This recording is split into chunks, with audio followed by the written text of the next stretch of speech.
कैसे हैं आप लोग? बढ़िया। जोरदार। अब हाथ को देख रहे हो या मुझे देख रहे हो? सही। सही होता है। जीवन में हाथ से जरूरी है। हाथ से होंगे तो आदमी बड़ा बनेगा। हाथ से नहीं होते हैं तो आदमी हमेशा क्या रहेगा? छोटा ही रहेगा। इसलिए हादसों से कभी डरो मत। हाथ से आपको लाइफ में बड़ा बना। ये एकदम से जीरो लेवल से नया बैच अपने स्टार्ट कर रहे हैं। आज फर्स्ट क्लास है। आज मैं चर्चा करूंगा आप लोगों के साथ कैसे अलग अलग बैकग्राउंड के आप बच्चे हो। आप में से अलग अलग ग्रेड की प्रिपरेशन करने वाले बच्चे हैं। सबके साथ एक नॉर्मल डिस्कशन करूंगा आपके साथ। और इस सेशन से कुछ लेके जाइएगा। ऑफलाइन क्लास आप ज्वाइन करते हैं कि नहीं करते हैं वो बहुत अलग इश्यू है। कोई प्रेशर नहीं होता है कि आप मेरे से साइकोलॉजी पढ़ें, किसी से भी पढ़ें, कहीं भी पढ़ें, कोई फर्क नहीं पड़ता। बट फर्क इस बात से पड़ता है कि आप यहाँ जब आए हैं मेरे पास तो मन से आए हैं बेमन से आए हैं? मन से आए हैं। जयपुर आए थे तब मन से आए थे या बेमन से आए थे? मन से। जिस एग्जाम की प्रिपरेशन कर रहे हैं वो मन से कर रहे हैं बेमन से कर रहे हैं? मन से। ये तो तीनों चीजें मैंने पूछी और तीनों का जवाब आपका था कि सर हमने मन से आए हैं। तो मन से एक बात बोल रहा हूं मैं आपको कि चाहे आप कहीं कोचिंग मत करना, 100% जो तुम सोच के आए हो ना वो सच में साकार हो जाएगा और बहुत अच्छी रैंक के साथ साकार हो जाएगा यदि आपके तीनों सवालों के जवाब मन से थे। बट मुझे 1% भी नहीं लगा कि वो मन से थे। बोलना बहुत आसान होता है, कहना बहुत आसान होता है। मैं भी कह देता हूं, आपने कई यूट्यूब सेशन लिए हैं, मैं भी बहुत सारी चीजें बोल देता हूं। बोलने से ज्यादा बेहतर है कि हम वास्तव में उन चीजों को अपने व्यवहार में, एक्शन में कितने बच्चे लेके आते हैं। वो सबसे इंपॉर्टेंट फैक्ट होता है। हर बच्चे का अपना एक व्यक्तित्व और सबका आपका बड़ा यूनिक है, अनोखे हो सब आप। कोई किसी से कमजोर नहीं है। ये बात अलग है कि हमने इनफेरिटी की वजह से अपने आप को कमजोर बना लिया है। बहुत सारी प्रॉब्लम्स के साथ आप जीवन जी रहे हो। सबकी अपनी प्रॉब्लम्स है। यदि मैं एक बच्चे को खड़ा करूं आप में से कि बताओ, तो आप पॉजिटिव बात नहीं बताओगे, नेगेटिव बात सबसे पहले बताओगे कि सर मेरे और तो सब ठीक है, मेरे परिभाषा याद को नहीं हूं। वो एक चीज नेगेटिव जो भी है, सर मैं पढ़ता तो बहुत हूं बट याद कुछ नहीं होता। सर मैंने बहुत मेहनत की है लेकिन मैं एग्जाम हॉल में मैनेज ही नहीं कर पाता हूं पेपर को। कोचिंग का जो टेस्ट पेपर होता है वहां मेरे नंबर हमेशा कम आते हैं, जबकि आपने जैसे बताया है वैसे ही मैं पढ़ रहा हूं फिर भी नहीं होता है। ये चीजें अपने दिमाग में ज्यादा हावी रहेंगी और आपकी जो पॉजिटिव चीजें हैं वो कम हावी रहेंगी। पॉजिटिव चीज जैसे ये आपने से मैंने पूछा कि आप जयपुर आए थे, मन से आए थे बेमन से आए थे? आपने कहा मन से आए। आप में से कितने बच्चे ग्रेड फर्स्ट की प्रिपरेशन कर रहे हैं? हाथों चेक करना, चेक कर लो। Grade second? Very good. Grade second वाले बच्चों की संख्या बढ़ती जा रही है, क्या चक्कर है? Grade third? Very good. अब बहुत सिंपल सा एक मैं इसका जवाब दूं आपको। आप किसी की भी कर रहे हो और हो सकता है 10 दिन बाद में आपका मन परिवर्तित हो जाए, हो गया हो। अनिश्चित की स्थितियां बहुत बार आती हैं। मैंने एग्जाम्पल कल की हमारा जो बैच शाम वाला चल रहा है उसमें एक बात बताई थी। मैं सरदार सर एक कवि सम्मेलन में गया था। जैसे क्यों बुलाया मुझे नहीं पता, उन लोगों ने बुला लिया। और तो वहां 2015 में सिक्कर का मेरा पर्सनल बैच के कुछ बच्चे मिले मुझे। तो 5 बच्चे थे और वो पांचों से नॉर्मल होता ना कि अपन एक तो शक्ल दे के अफा अनुमान लगावा कि यार वो टाबर तो नॉर्मल तैयारी करना वो टाबर है। हाँ, कुछ सिलेक्शन को नहीं हुए, होता है नॉर्मली। वो वैसे से बच्चे थे। कोई चेहरे पे कोई एटीट्यूड आपको दिखाई नहीं देगा। जैसे आप में से कई बच्चों का चेहरा चमक रहा है, एक डेडिकेशन, प्रतिबद्धता दिखाई दे रही है। हो सकता है वो पहली बार मुझे देख रहे हैं लाइव, वैसे यूट्यूब पे देखा होगा, पहली बार ऑफलाइन देख रहे हैं तो उनमें हो सकता है कि सर से मिले इसलिए दिख रहा हो। 10 दिन बाद में उसके की बात चमक जो है वो एकदम डाउन है। सर से डेली मिलते हैं यार, सर तो आजकल क्लास लेने आते। वो फर्स्ट बार का फर्क हो सकता है। तो उस बच्चे ने एक बात बोली मेरे को बहुत अच्छी, मुझे बहुत अच्छी भी लगी वो बात। इस तरह हम 5 बच्चे थे और आपसे पढ़ते थे। संडे को केवल आप एक वीक में 1 डे क्लास में लेता था, 6 घंटे क्लास लेता था। और 6 घंटे की क्लास में ये नहीं होता था कि बच्चा ये सोच ले कि यार मैं क्लास आज अधूरी लेके चला जाऊं, कभी नहीं जाता था, मुझे ऐसा याद है। अब वो मोटिवेशन की वजह से हो सकता है, वो इंटरेस्ट की वजह से हो सकता है, ठीक है। बाकी कोई विषय को 6 घंटे पढ़ना बड़ा मुश्किल होता है। यद्यपि अपन इस बैच में अपन 2 ही घंटे पढ़ेंगे, बड़े आराम से चलेंगे। बट 3 महीने, क्योंकि मैं लगभग अक्टूबर नवंबर दिसंबर लगभग छुट्टियों पे रहूंगा, तो क्लास का लगभग शेड्यूल ही रहेगा कि कम से कम 4 या 5 दिन अपनी क्लास जरूर रहेगी, ठीक है। इससे पहले जो बैच था उसमें क्लासें इतनी 3 दिन होती थी, कभी 4 दिन हो जाती थी। मैं अभी ज़्यादातर आपकी कंटिन्यूस ही क्लास रहेगी, इसलिए बहुत ज़्यादा टाइम नहीं लगेगा।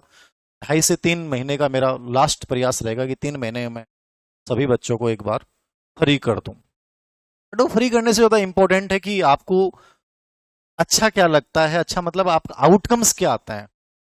एक कोचिंग के नजरिए से अपन नहीं पढ़ेंगे। मैं पर्सनल बैच चलाता हूं तो मेरा कोचिंग वाला नजरिया भी कहीं नहीं रहता है कि अपन पढ़ाएं तो उस बैच में से अधिकतर बच्चे निकलें। तो वहां वो बच्चे निकलते थे तो उस बच्चे ने एक बात बोली थी कि मैं ग्रेड 3 की तैयारी करना आया सर। मैं पांचू चुरू का रहनिया बच्चा, सरदार सर का, और एकदम ग्रामीण पृष्ठभूमि का बच्चा है। कोई 5 साल से कोई काम कर रहे हो, कोई 5 साल से कोई काम कर रहे हो, कोई मूंगफली बेच रहे हो और कोई कुछ कर रहे हो, कोई कपड़ा को काम कर रहे हो, कोई प्राइवेट स्कूल में पढ़ा रहे हो। तो एक चीज उन पांचों ने तय की कि हर दोस्त ने एक दूसरे को कहा कि जो सबसे पहले सिलेक्ट होगा वो दूसरे की मदद करेगा, और सबने तय किया कि जो जहां है उसको छोड़ दें, देखा जाएगा जो होगा। जो जहां है उसको छोड़ दे। अमूमन होता है ना, अपन छोटी छोटी चीजों को पकड़ के रखते हैं। देखो एक मजबूरी अलग चीज होती है। आप में से कोई बच्चे पार्ट टाइम जॉब कर रहे हैं, मैं नहीं कहूंगा कि मना करो, आप करिए, संघर्ष कीजिए उसके साथ। लेकिन उन्होंने तय किया कि यार जो होगा देखा जाएगा। एक बार डेडिकेशन ये है कि सीख कर चलते हैं और तैयारी करते हैं। 1 साल 1.5 साल जितना समय लगेगा, जो भी होगा देखा जाएगा। खराब परिस्थिति के बच्चे थे, छोड़ दिया, तैयारी की, 3rd ग्रेड की तैयारी शुरू करी तो संस्कृत को क्लास लगी, और संस्कृत जगह की नहीं पढ़ेडी ओबी के लिए संस्कृत बड़ी समस्या हुआ, तो बाग ऊपर से जा लगी। विचार क्या लेके आए थे, संस्कृत 3rd ग्रेड यानी रीट की तैयारी करनी है, और रीट की तैयारी करनी है। संस्कृत की क्लास ली हिंदी के बाद में, तो संस्कृत समझ में को नहीं आई, तो विचार डगमगावा लागो कि यार पार प्रतीक होने लगी। जी साहब वो है संस्कृत समझ में नहीं आ रही है, तो के करा, तो के करा मतलब दूसरा ऑप्शन क्या हो सकता है। और भर्तियों की एक बहुत कॉमन विशेषता आप नोट करना, 2011 से नोट करना, ग्रेड 3rd ग्रेड 2nd और ग्रेड 1st तीनों समानांतर चलती आ रही हैं।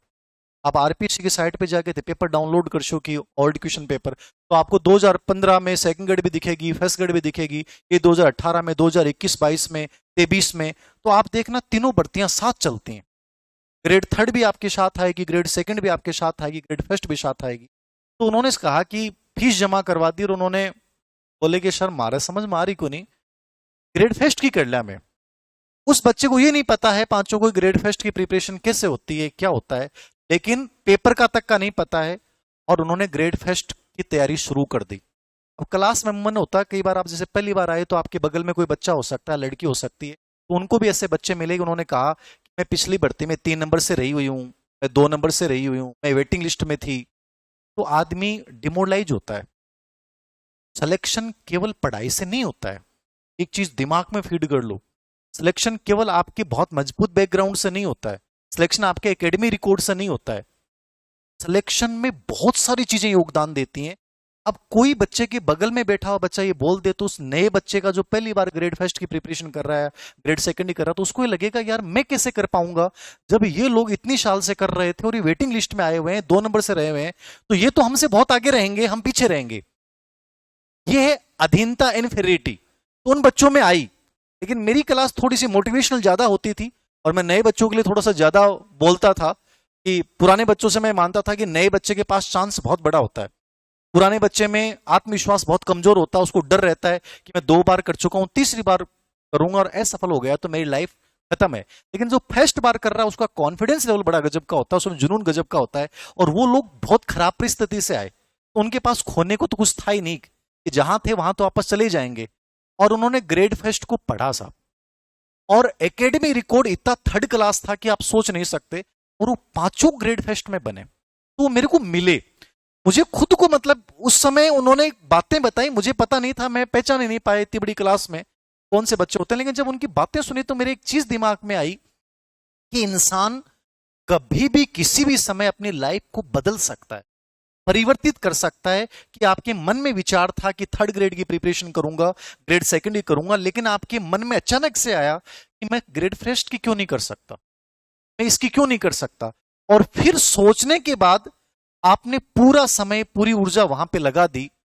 तो यह तय बात है कि चाहे आपके आगे लाखों बच्चे होंगे, उनके टेस्ट में रैंक अच्छी आ रही होगी, उन्होंने कोर्स चाहे पहले कर लिया होगा, वो बच्चा 100% सिलेक्शन लेके जाए। ये बात मेरे उन पांचों बच्चों के सिलेक्शन से ही मेरे समझ में आई। तो मैं पहली चीज आपको इसलिए मैंने ये सवाल पूछा कि लड़ाई कभी भी बेमन से मत लड़ना, क्योंकि बेमन से लड़ोगे तो दो चीजें होती हैं, आधा मन तो भाग रहा है इधर और आधा मन भाग रहा है उधर।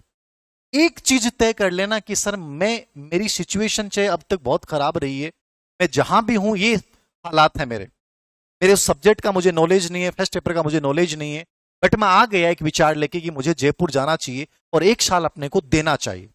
एक साल 1.5 साल की प्रोसेस आप मान के चलो कि आपकी रहेगी, और इसके त्याग और समर्पण के लिए तैयार रहना। किसी से सवाल पूछना भी मत कि वैकेंसी कब आएगी, कभी भी आए।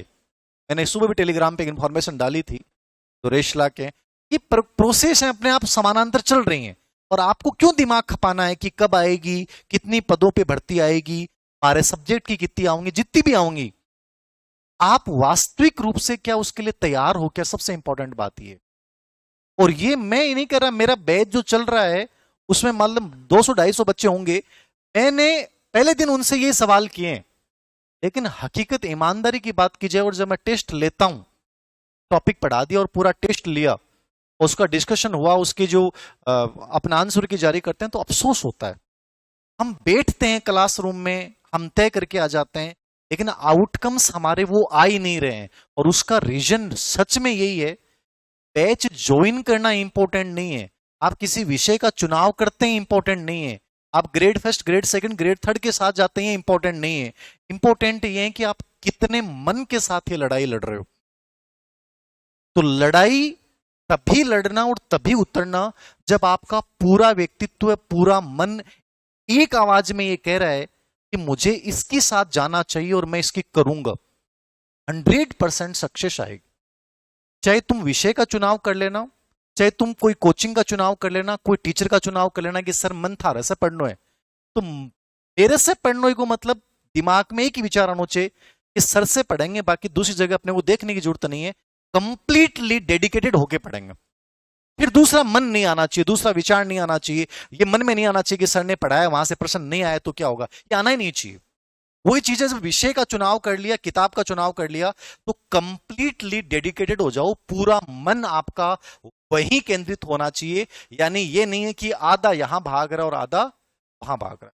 लड़ाई मन से लड़नी है, बेमन से लड़ाई मत लड़ना। जैसे महाभारत युद्ध में दुर्योधन लड़ रहा था वो मन से लड़ रहा था, और अर्जुन जो लड़ रहा था वो किस लड़ से था, बेमन। ये तो श्री कृष्ण जी थे, उन्होंने उसके बेमन को किसमें बना दिया, मन में बना दिया। बाकी पांडव जो है वो हारते 100% इतना मान के चलते, क्योंकि वो उनमें जो जोश उत्साह था वो गजब का था, क्योंकि वो मरने के लिए तैयार थे, मारने को तैयार। अर्जुन कॉन्फ्लिक्ट के साथ जी रहा। तो कॉन्फ्लिक्ट मत रखना, पहली चीज। कई बार विचारहीनता बहुत अच्छी स्थिति होती है, और हम जिस स्थिति में हमारे अंदर विचार बहुत आते हैं, आप सब विचार युक्त हो, इतने विचार चलते हैं पूरे दिन, आपके अंदर विचार बदलते हैं। कोई साथ वाले ने कह दिया कि यार यह किताब ज्यादा बड़ी है, तो आपके पास जो किताब होती है आपका उसके ऊपर विश्वास हो जाता है, यार ये जो कह रही है शायद वो किताब लेके आ जाऊं, क्या पता वहां से बड़ी है। तो कई बार पढ़ाई में विचार युक्त होना खतरनाक हो जाता है। विचारहीनता मैं मानता हूं कि ज्यादा बेटर ऑप्शन है कि मेरे पास यही विकल्प है और मुझे इसको सर्वश्रेष्ठ बनाना है। तो आप जिसकी भी प्रिपरेशन कर रहे हो मन से करना, पहली बात। नंबर 2 पे कैसे पढ़ें, क्या पढ़ें, ये सवाल मैंने बहुत बार लोगों को बताया, आपके साथ भी मैं चर्चा कर रहा हूं। परिणाम क्या आएगा मुझे नहीं पता, आउटकम्स क्या आएंगे मुझे नहीं पता, ये आपके ऊपर डिपेंड है। कोई नहीं जानता इस चीज को कि हमारे आउटकम क्या होंगे। हम मेहनत सब करते हैं बट आउटकम्स सही आए कोई जरूरी नहीं है, लेकिन परिणाम डिपेंड करता है प्रक्रिया पर, डिपेंड करता है प्रोसेस पर। सबसे इंपॉर्टेंट जो कड़ी है आप सिलेक्शन की, वो क्या है? प्रोसेस। आप में से जयपुर आए हुए आपको 2 महीने, 2.5 महीने, 3 महीने, 4 महीने हो गए होंगे। आपने सब्जेक्ट भी ज्वाइन कर रहा होगा, कई बच्चों को साल भर हो। आप में से कई बच्चे ऐसे भी हो सकते हैं उन्हें सिलेबस को एक बार रिवाइज कर लिया। कोई बच्चा है ऐसा, बार रिवाइज अपने सब्जेक्ट के सिलेबस एक बार? 4, 5, 6 बच्चों ने हाथ खड़ा कर दिया। अब बाकी बच्चों में नेगेटिविटी आ जाएगी, रो यार 6 तो पढ़ लियो, यहाँ तो अभी तो ये नहीं तय कर पा रहे हैं कि सर एम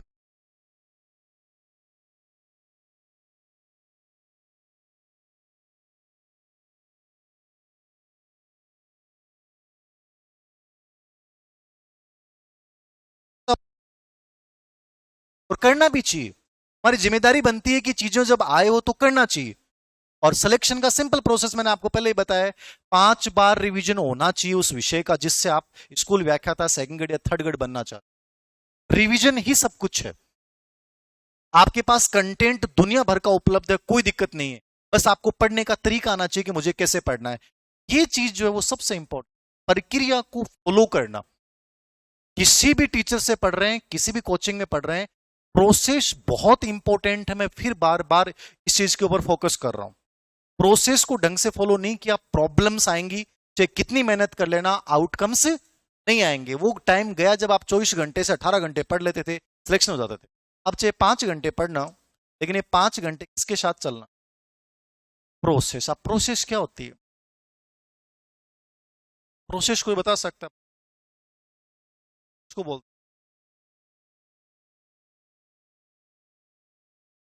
क्या करना, क्या साथ में प्लानिंग के साथ कोई चीज को अपन करें। अब प्लानिंग क्या होती है? देखो ये चीजें सब पता है आपको, सबको ये बातें पता है कि सर प्लानिंग के साथ करना चाहिए, सेल्फ डिसिप्लिन के साथ करना चाहिए, एक डेडलाइन के साथ लाइफ में आगे बढ़ना चाहिए, एक सब्जेक्ट की एक ही किताब को 20 बार रिवाइज करना चाहिए, PYQ हमें जरूर हल करने चाहिए।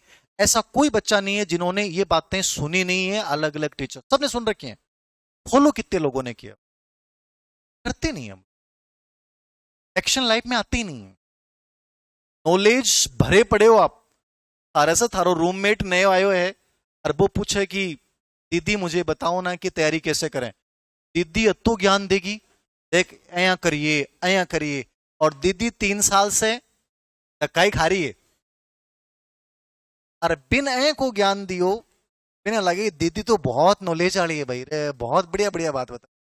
दीदी को ये बात पता थी, पर दीदी ने आज तक उनको फॉलो।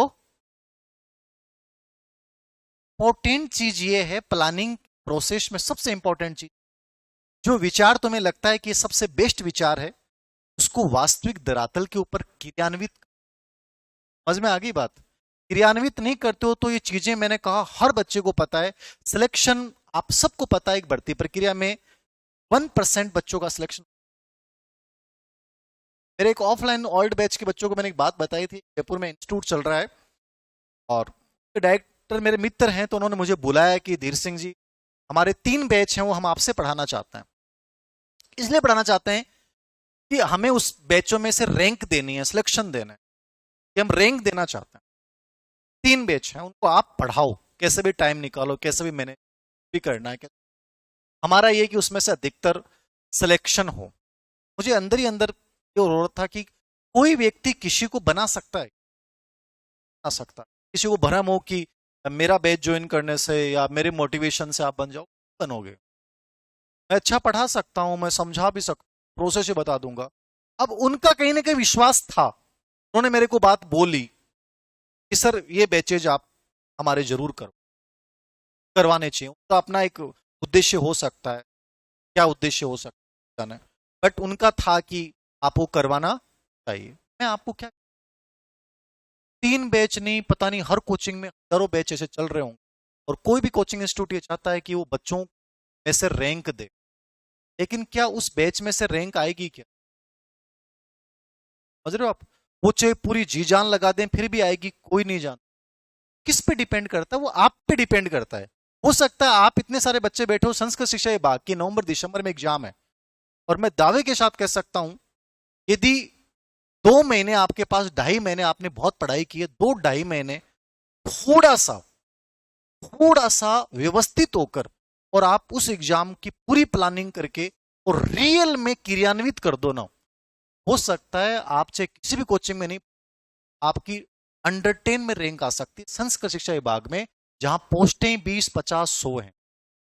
क्यों बोल रहा हूं, चाहे आपने किसी भी टीचर से नहीं पढ़ा हो फिर भी ला सकते हो, लेकिन रियल में चीजें कब होती हैं, जो वास्तव में हम उनको क्या करते हैं, क्रियान्वित। सोचना, पढ़ना, सुझाव देना, सुनना, ये बड़ी आसान बातें हैं। गेम आपका है, आप में से कितने बच्चे वास्तविक धरातल पे क्रियान्वित करते हैं, उस पर डिपेंड। तीसरी सबसे इंपॉर्टेंट, साइकोलॉजी आप लोग पढ़ने आए हैं, ठीक है। अब साइकोलॉजी पढ़ने आए हैं तो आपका उस विषय के प्रति नजरिया बहुत क्लियर होना चाहिए कि मैं साइकोलॉजी में सर मेरे को 20 में से 20% सही होने चाहिए, संस्कृत शिक्षा विभाग में साइकोलॉजी के 30% आ रहे हैं तो ये मेरे यहाँ 28 कम से कम सही होने चाहिए। कैसे सही हो सकता, कैसे हो सकता, प्रोसेस का हिस्सा है। मैं जिस विषय को पढ़ने आया हूं उस विषय के बारे में मुझे पूरा नॉलेज होना चाहिए, इस विषय की प्रकृति कैसी है। मैंने ज्योग्राफी को चुन लिया, मैंने हिस्ट्री को चुन लिया, मैंने पॉलिटी को चुन लिया, मैंने सोशोलॉजी को चुन लिया, मैंने एसएसटी को चुन लिया, मैंने साइंस को क्यों चुना मैंने, और चुना तो मैं उनमें बेहतरीन कैसे ला सकता हूं। उस विषय की प्रकृति का तुम्हें नॉलेज नहीं है तो तुम बहुत बढ़िया नहीं कर सकते। क्या नहीं कर सकते, बहुत बढ़िया नहीं कर सकते, बहुत बढ़िया नहीं कर सकते। साइकोलॉजी के बारे में आप लोगों ने सबने पढ़ रखा है, लगभग ने पढ़ रखा है। मनोविज्ञान कितने बच्चे पहली बार पढ़ रहे हैं, हाथ ऊंचे कर, कितने बच्चे पहली बार पढ़ रहे हैं, तो पहले कभी पढ़ा नहीं आपने। 50% बच्चे आप में से ऐसे हैं जिन्होंने साइकोलॉजी पढ़ा है, फिर भी आपके टेस्ट में नंबर अच्छे नहीं आते हैं। क्या आपने सोचा है क्यों, आपने वो विषय ले रखा उसमें अच्छे नंबर क्यों नहीं आते हैं, कभी सोचा क्या आपने, मतलब घर पे जाके कभी वर्क किया क्या इस चीज के ऊपर कि मैंने पेपर दिया 30 में से मेरे 15% सही हुए और आपने पेपर को रख दिया ऐसा कैसा। कितने बच्चे ऐसे हैं आप में से जो पेपर देने के बाद और उस पेपर के ऊपर पूरा काला पीला कर देते हैं और वहां निष्कर्ष के रूप में अपनी एक रिपोर्ट बनाते हैं, ईमानदारी से हाथ ऊंचे कर, पेपर देने के बाद अपनी रिपोर्ट तैयार करते हैं, कितने बच्चे हैं, ईमानदारी से कर देना। कोई फर्क नहीं पड़ता आपके हाथ ऊंचा और नहीं करने से, कि रियल फर्क पड़ेगा जिस दिन तुम्हारा वहां नंबर आ जाएगा। समझ रहे हो ना आप, 1-2 बच्चों ने हाथ ऊंचा और आप में से सब बच्चों ने कोई ना कोई टेस्ट सीरीज ज्वाइन कर, कहीं ना कहीं 20-20, 25-25 हजार रुपए आप दे रहे हो, बड़ी बड़ी भीड़ में आप जा रहे हो जहां सांस सांस तक लेने में दिक्कत होती है, कर रहे हो आप सब। समझ रहे हो ना मैं क्या कहना चाह रहा हूं, कंप्लीट भीड़ है। आप यहां जितने बच्चे हैं वो भी भीड़ का हिस्सा हो, आप में कोई डिफरेंट नहीं है। डिफरेंट तब होता जब आपने एक पेपर हल किया और पेपर हल करने के बाद आप उसकी रिपोर्ट तैयार करते कि सच में मुझे ये प्रश्न क्यों नहीं आए, कितने प्रश्न थे जो मैंने पहली बार पढ़े, जो मैंने पढ़ा था कंटेंट उससे बाहर थे, कितने 5 प्रश्न ऐसे थे जो जिनमें समझने में दिक्कत हुई और कितने प्रश्न ऐसे थे जो मैं जल्दबाजी में गलत करके। रिपोर्ट तुम तैयार कर अगला टेस्ट देने जाते तो दिमाग में ये फीडबैक लेके जाते कि यार ये गलतियां मुझे, तीसरे चौथे या 5वें टेस्ट तक आता आता बच्चा इतना कॉन्फिडेंट हो जाता और इतनी प्रोसेस के बारे में उसकी क्लैरिटी आ जाती है कि वो जब भी टेस्ट देने जाएगा ना, ये जो गलतियां ना वो लास्ट में जाके 1 या 2 तक ठहर जाएगी। मतलब वो बच्चा सिलेक्शन ओरिएंटेड स्टडी कर, क्या कर रहा है, सिलेक्शन ओरिएंटेड स्टडी कर, यही तो स्टडी है कि हम लोग नहीं कर रहे हैं। हम उसी भीड़ का हिस्सा हैं, उसी भीड़ का तो हिस्सा है हम लोग। चाय पीते हैं, अनावश्यक बातें करके उठ जाते हैं, तुम्हारे कितने नंबर आए, क्या हुआ। हम रियल में जहां हमें वर्क करना चाहिए वहां आप में से कोई बच्चा वर्क नहीं कर। एक बार इस प्रोसेस को अपना के देखना और फिर आप ये कहना सर 1 साल बाद 1.5 साल बाद अगली भर्ती में मेरा सिलेक्शन नहीं हुआ, ये हो ही नहीं सकता, हो ही नहीं सकता। और कोई कोचिंग की जरूरत नहीं है, मेरा बैच में ज्वाइन कर जाएगा आपको, लेकिन ये काम आपको करना पड़ेगा। नहीं करेंगे आप, मेरे बताने के बाद भी नहीं करेंगे, फिर बोल रहा हूं ये पुराने बैच के बच्चों को ये बात मैंने बोली है, लेकिन मजाल है कि जिन्होंने ढर्रे में चल जीने वाले लोग, अपन उसी ढर्रे में जिएंगे अपन लोग। चल रहा है चलने दो, नया कुछ नहीं कर सकते, परिवर्तन कुछ नहीं कर सकते, और जब परिवर्तन नहीं करते हैं तो एक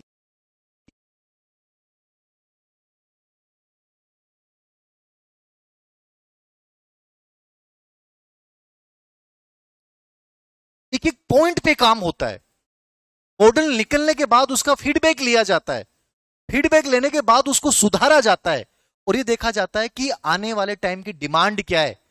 तब ये 16 प्रो आपके सामने आता है, और आप में से कई लोगों का ड्रीम होता है, सर ये लक्ष्य है कि 16 मेरे पास होना चाहिए। क्या 16 तक पहुंचने वाली प्रक्रिया हमने अपनाई है क्या? नहीं अपना रहे। फिर आप, मैं तो आपको एक ही टारगेट दे रहा हूं आज के इस सेशन से, कि आपके पास मैं 16 प्रो या मैक्स देखना चाहता हूं, और किसी का गिफ्ट दिया हुआ नहीं देखना चाहता।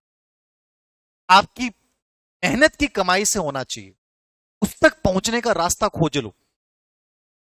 100% तुम बहुत बेहतर बन जाओ। और तुम अभी भी इस बात पे बैठे हो कि गुरुजी मान तो कोई ना कोई मिलेगो, मां को जाएडो जावगो, वो देखो कटाऊं 6 दिन मजदूरी करनी पड़ा, वो देख ही जागो। मान के चलना, अपना आत्मसम्मान हमेशा किसी की गिरवी रख के जिंदगी जियो। बात कर रहा हूं उसकी गहराई तक जा, पढ़ा नहीं रहा मैं आज आपको, बातें ही बता रहा हूं, ज्ञान की बात ही बता। ज्ञान की बात कितनी अप्लाई करोगा थार पर। चौथी और अंतिम मोटिवेशन की बात, फिर मैं विषय के ऊपर थोड़ी चर्चा करूंगा, सिलेबस पे पूरा समझाऊंगा आपको। आप किसी भी ग्रेड की प्रिपरेशन कर रहे हैं, आप एक आउटलाइन लेके आज की क्लास में से जाएंगे। किसी मैराथन में हम भाग ले रहे हैं, 100 metre, 200 metre, 300 metre, 400 metre, 800 metre,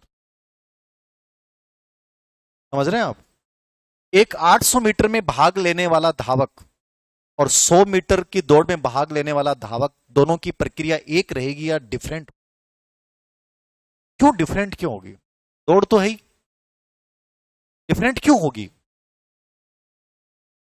उसमें दूरी ज्यादा है, वहां आपको बहुत पेशेंस की जरूरत पड़ेगी, और वहां आपको अंतिम समय में सबसे अधिक शक्ति की जरूरत पड़ेगी।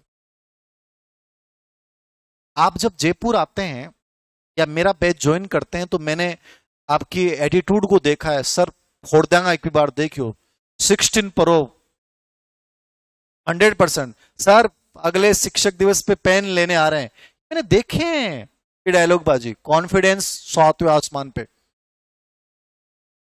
और जाते ही दीवार पे लिख डालेंगे 16 टारगेट 16 प्रो। रूम वालों कहते रहने दे। जब इंस्टा पे अपन रील देखने लग जाते हैं, उसी समय 16 प्रो का जो विचार था, सपना था, वही क्या हो जाता है? मर जाता है, कमजोर हो जाता है। तो 100 मीटर और 800 मीटर का उदाहरण मैंने इसलिए दिया, तुम्हारी दौड़ कैसी है, तुम्हें रणनीति वैसी ही अपनानी पड़ेगी। 100 मीटर में आपको शुरुआत में ही पूरा जोर लगाना है, समझ गए ना आप?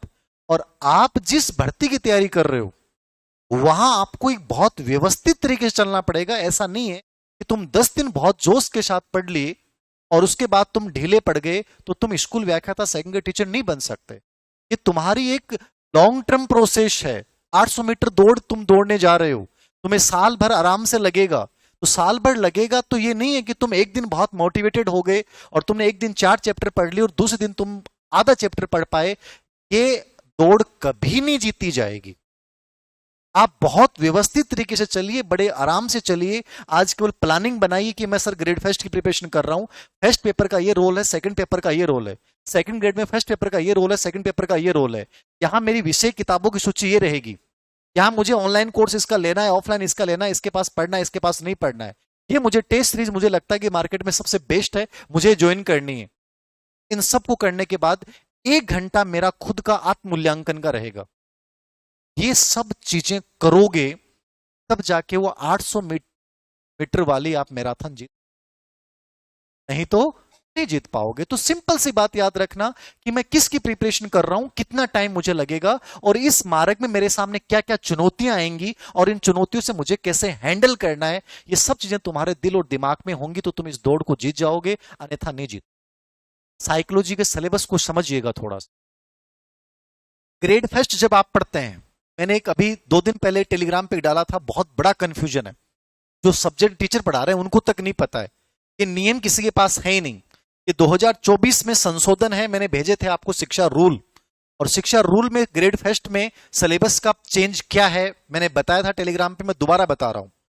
आपके संस्कृत शिक्षा विभाग में 30 प्रश्न आएंगे 60 नंबर के। समझ में आ गई बात? जो पुराना पैटर्न था सेम वैसा का वैसा रखा गया, वही सेम टॉपिक आपके सिलेबस में रखे गए।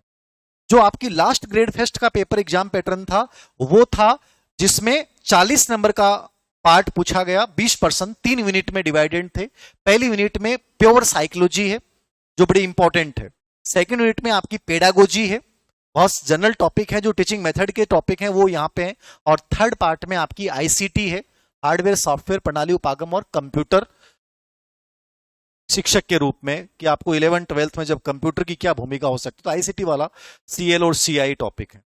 अब जो नया सर्विस रूल है उसमें चेंज ये किया गया है, संस्कृत शिक्षा विभाग सेम पुराने रूल से होगी, कि आपकी जो फर्स्ट यूनिट है जहां साइकोलॉजी आती है वो आपकी आएगी फर्स्ट पेपर में। यानी फर्स्ट पेपर बहुत हार्ड हो चुका, 40% की अनिवार्यता वही रखी गई है सेम, कोई दिमाग में कंफ्यूजन मत रखना। मेरे पिछले सेशन में स्पेशल बैच के ऐसे बच्चे थे ज्योग्राफी के, जिनका ज्योग्राफी सब्जेक्ट में बहुत अच्छे नंबर थे, लेकिन फर्स्ट पेपर में नंबरों की वजह से वो स्कूल व्याख्याता नहीं बन पाए। मतलब फर्स्ट पेपर का उतना ही वेटेज है जितना सेकंड पेपर का है, क्योंकि फर्स्ट पेपर आर्ट्स के बच्चों के लिए चैलेंज रहेगा। अब साइकोलॉजी भी वहां आ रही है, स्कूल मैनेजमेंट भी वहां पे आ रहा है, मैथ रीजनिंग भी आ रही है, साइंस भी आ रही है, इंग्लिश भी आ रही है, हिंदी भी आ रही है, और इतिहास कला संस्कृति का बहुत बड़ा सिलेबस है, साधारण सिलेबस नहीं है। राजव्यवस्था आपको पढ़नी है, ज्योग्राफी आपको पढ़नी है, तो फर्स्ट पेपर की रणनीति भी आपकी उतनी स्ट्रांग होनी चाहिए जितनी आपकी सब्जेक्ट की हो। सेकंड और थर्ड यूनिट यानी कि 20% कम से कम वो आपके आएंगे सब्जेक्ट के साथ साइकोलॉजी। जो पेडागोजी और आईसीटी वाली यूनिट वो क्लियरली उन रूल्स में लिखा गया है, इसलिए मैंने आपको फाइल भेजी थी, कोई कंफ्यूजन मत रखना। यानी आपको एज इट इज वही सिलेबस कंप्लीटली पढ़ना है और बहुत अच्छे तरीके से पढ़ना है यदि आप स्कूल व्याख्याता बनना चाहते। सेकंड ग्रेड का जो साइकोलॉजी का सिलेबस है वो प्योर एजुकेशनल साइकोलॉजी होती है। मतलब आपको किसी भी ग्रेड की प्रिपरेशन कर रहे हो, यदि आप सेकंड ग्रेड का मनोविज्ञान पढ़ लेते हो तो एक प्रकार से आपका रीट का मनोविज्ञान, ग्रेड थर्ड का मनोविज्ञान, DSSB का मनोविज्ञान, KVS का मनोविज्ञान, सीटेट का मनोविज्ञान सब आपके तैयार हो जाते हैं। मतलब सेकंड ग्रेड में ओरिजिनल प्योर एजुकेशनल साइकोलॉजी के टॉपिक हैं, जितने होने चाहिए वो सब है। ग्रेड फेस्ट में साइकोलॉजी के 5 टॉपिक पढ़ने हैं, जो बड़े टॉपिक हैं वही डालें। वहां आपको 8 से 9 टॉपिक पढ़ने हैं, अभी बताऊंगा मैं। यदि रीट का यदि आप में से कोई बच्चा कर रहा है तो उसको साइकोलॉजी ग्रेड सेकंड वाली पूरी पढ़नी है, बस एक एक्स्ट्रा यूनिट उसको पढ़नी पड़ती है। RT 2009 जो ग्रेड फेस्ट के बच्चों को भी पढ़ना है, NCF 2005, टीचिंग लर्निंग प्रोसेस जो ग्रेड फेस्ट में भी पेडागोजी में संस्कृत विषय भाग वाले में आएगी, वो रिट में भी आती है। एक्शन रिसर्च जो केवल रिट और सीटेट में आता है, और मापन मूल्यांकन, ये 5 टॉपिक आपको स्पेशली रिट और ग्रेड थर्ड के लिए तो वहां आपको जो थोड़ा सा मामूली सा अंतर है तीनों के सिलेबस में, ये निश्चित रूप से है ग्रेड फर्स्ट की साइकोलॉजी थोड़ी डिफरेंट है। मतलब केवल जो साइकोलॉजी के टॉपिक हैं वो मैं कॉमनली आप लोगों को साथ पढ़ाऊंगा, क्योंकि उनमें कोई डिफरेंस नहीं है और मैं अच्छे लेवल से ही पढ़ाऊंगा। ये ओल्ड बैच के बच्चे जानते हैं, मैं एक टॉपिक को पढ़ाऊंगा तो उसमें दिल से पढ़ाऊंगा, उसमें ये नहीं होगा कि भाई ऐसे भागा दौड़ कर ली अपन ने, बड़े आराम से रिलैक्स होकर पढ़ेंगे अपन। आपको समझ में आना चाहिए, क्लास लेने के बाद ये लगना चाहिए क्या मैंने क्लास ली है सर मुझे। तो कुछ टॉपिक मैं कॉमन पढ़ाऊंगा, उसके बाद ग्रेड फर्स्ट को मैं अलग कर दूंगा, ग्रेड सेकंड ग्रेड थर्ड के जो बच्चे हैं वो ना साथ ही रहेंगे, क्योंकि उनका कॉमन पार्ट है वो कॉमन ही चलेगा। अब देखना साइकोलॉजी की अपन बात करें, पूरे सिलेबस की मैं एक बार दोबारा से चर्चा करूं, एक एक टॉपिक पे हल्का हल्का आपको बताऊं। पहला टॉपिक आता है शिक्षा मनोविज्ञान, एजुकेशनल साइकोलॉजी। ये आपको सबको पढ़ना पड़ता है। ये पहला फर्स्ट टॉपिक है और ये बहुत बेसिक टॉपिक है, शिक्षा मनोविज्ञान। अब हर चीज आपको समझनी है। यहाँ पढ़ने को अपन बहुत सारा कंटेंट पढ़ सकते हैं और इसमें अपन पढ़ने को अपन यहाँ 5 पेज में भी इतना मैटर पढ़ सकते हैं कि इससे बाहर प्रश्न नहीं आए। बस सिंपल सा तरीका जो मेरे दिमाग में चलेगा वो आपको भी अपनाना है। कोई भी टीचर हो सकता है वो अपना बेस्ट दे, लेकिन जरूरी नहीं वो अपना बेस्ट दे।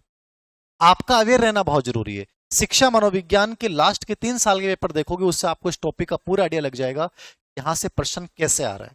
पहले की साइकोलॉजी थोड़ी अलग आती थी, लेकिन 2023 में जो भी पेपर हुए हैं, 2022 ग्रेड फर्स्ट के पेपर हुए हैं, 23 संस्कृत इसके आपके सेकेंडरी पेपर हुए हैं, उनसे आपको थोड़ा सा आइडिया लगेगा कि साइकोलॉजी में जो प्रश्न पूछे गए हैं, थोड़ी सी उनकी भाषा अप्लाइड बनाई गई है, थोड़ी सी उनकी भाषा जटिल बनाई गई है, और थोड़ी सी इस प्रकार के प्रश्न पूछे गए हैं।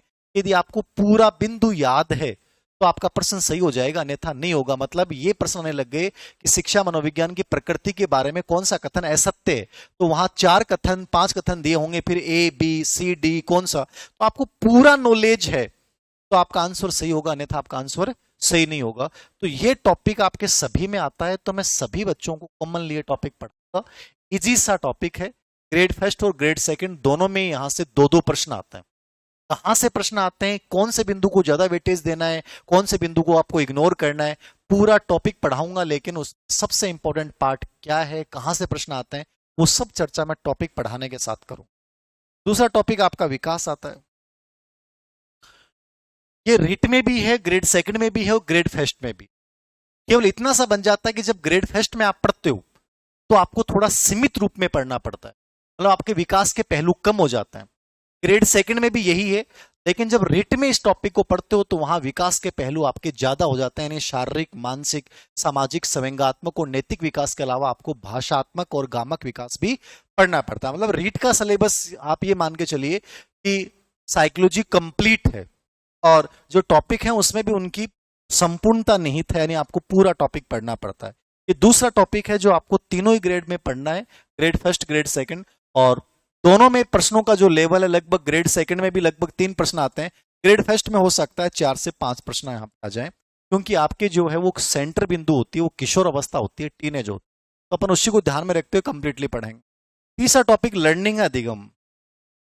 ये सबसे गजब टॉपिक है और मैं सबसे पहले इसको पढ़ाता हूं, इसलिए पढ़ाता हूं कि वो सबसे कठिन टॉपिक है, सबसे हार्ड टॉपिक है। लेकिन मुझे पता होता है कि ये टॉपिक हार्ड सबसे है, लेकिन ये क्लास लेने के बाद आपको ये फील होगा कि सबसे इजी टॉपिक सर अधिगम है, क्योंकि हम इसको बहुत अच्छे से पढ़ेंगे, कई घंटे पढ़ेंगे अपन, एक एक कॉन्सेप्ट पे अपन चर्चा करेंगे, और सबसे अधिक समझने वाला यदि कोई टॉपिक है तो वो यही है।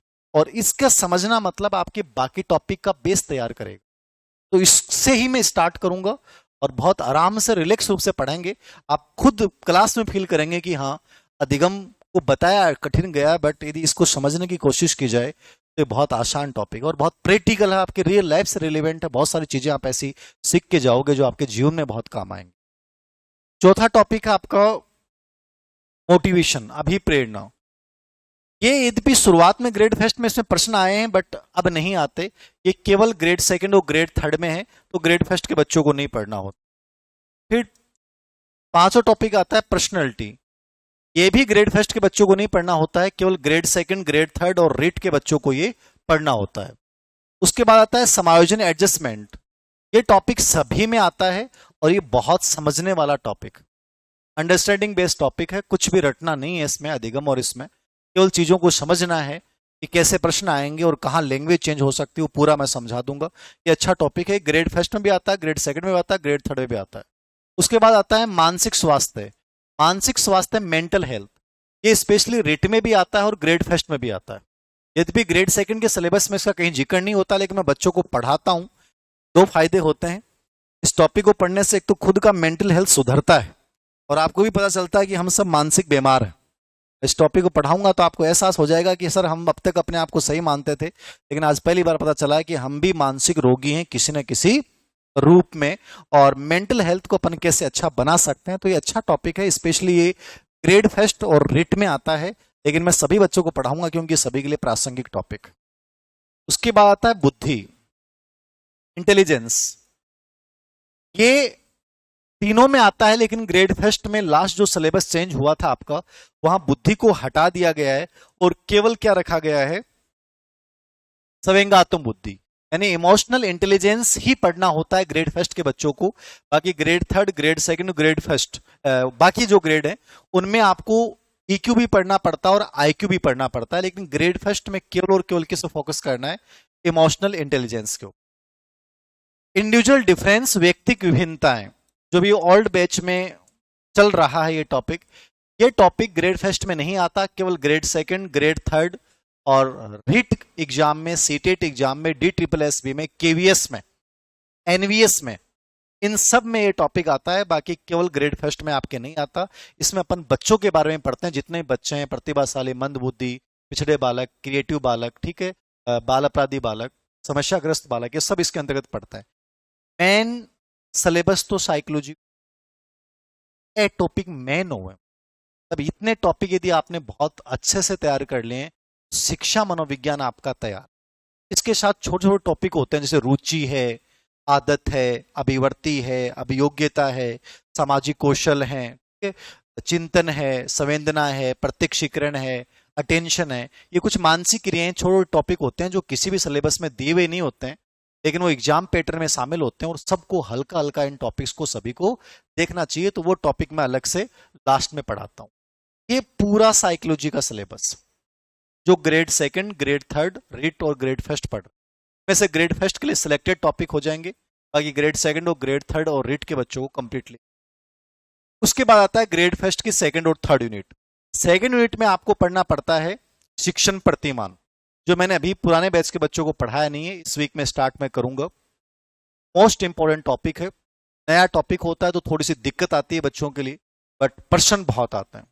शिक्षण प्रतिमान के साथ दूसरा टॉपिक आता है शिक्षण सहायक सामग्री, टीचिंग लर्निंग एड, जो आपके grade second, grade third, REET, KVS, NVS, EMRS, जितने भी एग्जाम्स होते हैं बाहर सेंट्रल लेवल की, सब में ये टॉपिक आता है टीचिंग लर्निंग एड क्या होता है। तो ये टॉपिक सभी के लिए प्रासंगिक है, लेकिन सिलेबस में केवल ग्रेड फर्स्ट में डाल रखा है साइकोलॉजी के साथ आपकी सेकंड यूनिट में। और तीसरा टॉपिक है कम्युनिकेशन संप्रेषण, जो आपके नेट के एग्जाम में भी आता है और ग्रेड फर्स्ट में आता है। संप्रेषण क्या है, संप्रेषण की अवधारणा क्या है, प्रकार क्या है, सिद्धांत क्या है, इसके माध्यम क्या है। तीनों टॉपिक बहुत को रिलेवेंट है। यदि भी आप पहली बार पढ़ेंगे तो आपको लगेगा कि सर बहुत नई चीजें हैं, पता नहीं याद होंगी कि नहीं होंगी। बाकी जो चीजें मैं जैसे बताऊंगा, समझाऊंगा, वैसे कर लीजिएगा। प्रश्न बाहर नहीं आएगा और प्रश्न गलत नहीं होगा, ये तय मान के चलिएगा। और सबसे ज्यादा नंबर भी आपके सेकंड और थर्ड यूनिट में आएंगे, क्योंकि साइकोलॉजी में हो सकता है भाषा चेंज हो गई, आप उलझ जाओगे, लेकिन ये जो टॉपिक्स हैं इनमें कंटेंट इंपॉर्टेंट होता है। बस केवल आपको पैटर्न को समझना पड़ता है कि प्रश्न कहां से आता है और कैसा आता है। थर्ड जो यूनिट है ग्रेड फर्स्ट में, वहां पे आपके 3 टॉपिक स्पेशली डाल रखे हैं, हार्डवेयर उपागम, सॉफ्टवेयर उपागम और प्रणाली उपागम, सिस्टम अप्रोच, जिसमें से 2 प्रश्न इन दोनों में से आते हैं। एक कंप्यूटर सहायता प्राप्त अधिगम और कंप्यूटर सहायता प्राप्त अनुदेशन। ये छोटे छोटे बिंदु हैं, लगभग एक एक पेज के 2 प्रश्न यहां से आते हैं। तो लगभग 5 प्रश्न 6 प्रश्न इस थर्ड यूनिट में से पूछे जाते हैं। पहले के जो प्रश्न थे, पैटर्न था, वो ये था कंप्यूटर के बारे में कंप्लीट नॉलेज आपको लेना पड़ता था। यहाँ पे मेरी कोशिश ये रहेगी कि ओल्ड बैच और जो नए बैच आज शुरू हुआ है, इनके बच्चों को मैं कंप्यूटर के कोई टीचर से 4-5 क्लासें में लगवा के पढ़ाऊंगा अलग से, ताकि थोड़ा सा बेसिक उनका कंप्यूटर के बारे में बहुत अच्छा हो जाए। कंप्यूटर से रिलेवेंट भी कोई प्रश्न आए तो उनके लिए दिक्कत नहीं हो। यदि भी कंप्यूटर मेरे भी रहा है ग्रेजुएशन में, लेकिन मुझे लगता है कि किसी एक्सपर्ट से पढ़ाएं, वो ज़्यादा बेटर तरीके से आपको बता पाएगा। तो ये मैं दोनों ही बच्चों को एक्स्ट्रा पढ़ाऊंगा। बाकी CL और CI तो मैं पढ़ा सकता हूँ सिलेबस के अकॉर्डिंग, लेकिन 2021 तक के जो पेपर हैं उनमें कंप्यूटर से बहुत प्रश्न पूछे गए।